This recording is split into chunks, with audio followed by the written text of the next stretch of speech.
Welcome to the Promise Parent Learning module on overcoming transportation barriers for work.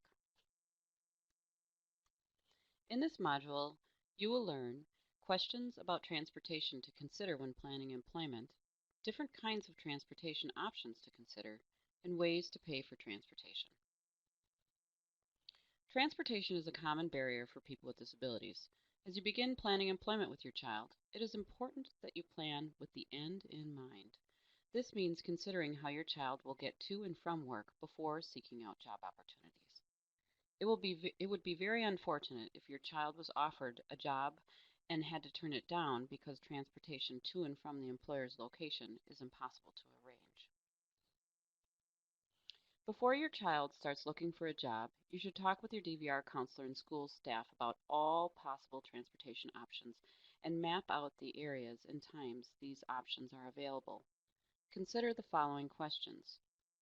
Where is transportation available? When is transportation available? Is it flexible? Is it reliable? How much does it cost? Does my child need training or support to use this option? Is it a reasonable and sustainable option over the long term? This information will determine where your child should conduct his or her job search and the hours your child is available for work.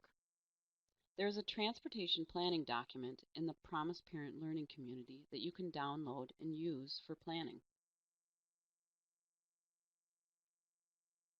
There might be transportation options available for your child that you haven't yet considered. Some possible transportation options to consider are walking and biking.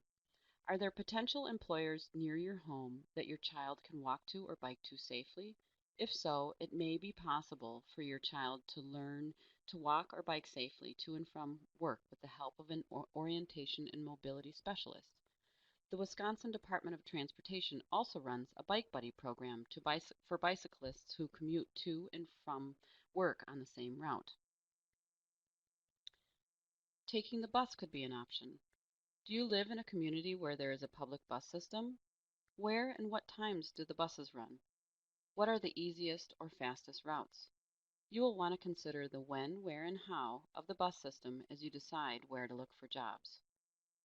If your child needs help learning to ride the bus, or if you are concerned about the general safety of using the public bus system, talk to your school and DVR counselor about options such as finding a mentor, using an orientation and mobility specialist through DVR, sometimes called a travel trainer, or connecting with a volunteer bus buddy program in your area so that your child is not traveling alone. Rideshare is another option. Rideshare options can be informal, such as with a family member, friend, neighbor, or coworker, or more formal arrangements using your community's local rideshare program. Once your child is working and earning wages, they could give the driver money to help with gas expenses. You can find out more about your community's rideshare programs by clicking on the word rideshare on the screen, which will take you to the Wisconsin Department of Transportation rideshare program website. Another option is reduced fare taxi service. Your community might offer a reduced fare taxi service for people with disabilities. For example, in the Oshkosh area, there is a service called Access to Jobs that provides cab rides to work for low-income people for only $3 each way. Some communities have taxi services with lift-equipped vans. There are even more transportation options to consider. One could be getting a driver's license. It might be possible for your child to get their driver's license. School staff can help your child prepare for the written exam. If needed, accommodations can be provided for the written test, such as interpreter services, taking the test in an audio format, or having someone read the test questions. Once the written exam is passed, the school or DVR might be able to provide additional supports for helping your child learn to drive. If your child has a physical disability, DVR might be able to assist with the driver's assessment and vehicle modifications. Specialized transportation could also be an option. If the options that you have been mentioned so far are not possible because of the area in which you live or your child's disability, specialized transportation could be an option. Specialized transportation is a more expensive option. Initially, the school, DVR, or children's long-term support would pay for specialized transportation services. Once your child is out of high school, specialized transportation could be paid for by the adult long-term care system, which is called family care, IRIS, or county support, if your child is eligible. Your child might also be able to use a Social Security work incentive called Impairment Related Work Expense, or IRWE for short, to help cover the cost of specialized transportation. A ride from a job coach might also be an option. If your child needs a job coach after high school on the job coach might be able to give your child rides for work if other transportation options are not available. This is something you will need to talk with DVR and the adult service agencies you work with about as you plan for employment. There might be other options in your community that have not been mentioned in this training. Your DVR counselor or your local Aging and Disability Resource Center, ADRC for short, should be able to tell you about other options in your area.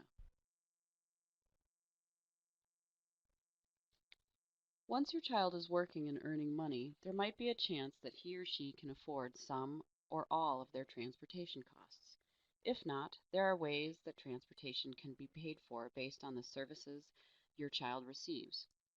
Who pays for these transportation services might depend on when your child is working. If the job is during the school day, talk with your child's school about providing transportation. If school staff is unable to drive your child to work with their school vehicle, they might be able to hire a transportation service.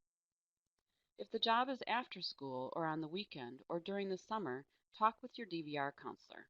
DVR can provide limited term help for transportation services. Keep in mind that the help that DVR provides is limited term. Transportation costs will need to be covered by another source after a certain number of weeks or months as determined by your DVR counselor and employment planning team. Long-term transportation costs could be paid for out of pocket, especially if your family member is earning money and is able to afford transportation costs for work. Or long-term care, which is children's long-term support, family care, IRIS, or county support, could be used to cover transportation costs. If your child receives Social Security benefits, a work incentive called Impairment Related Work Expense, pronounced IRWE for short, might be an option to cover transportation costs. If your child is unable to drive due to an impairment and pays out-of-pocket expenses to get to and from work using specialized transportation, operating a modified vehicle, or paying for a driver, these costs might be considered an IRWE by the Social Security Administration. Saving money in a plan to achieve self-support, which is also called a PASS, to purchase a vehicle to get to and from work could also be another option. PASS is another work incentive through the Social Security Administration. To learn more about IRWE and PASS, talk to your DVR counselor about connecting with a work incentive benefits specialist. This concludes the parent training module on overcoming transportation barriers for work. If you have questions about this module or need help, you can post your question or concern in the Promise Parent Learning community. You can also talk to your DVR counselor about your questions or concerns.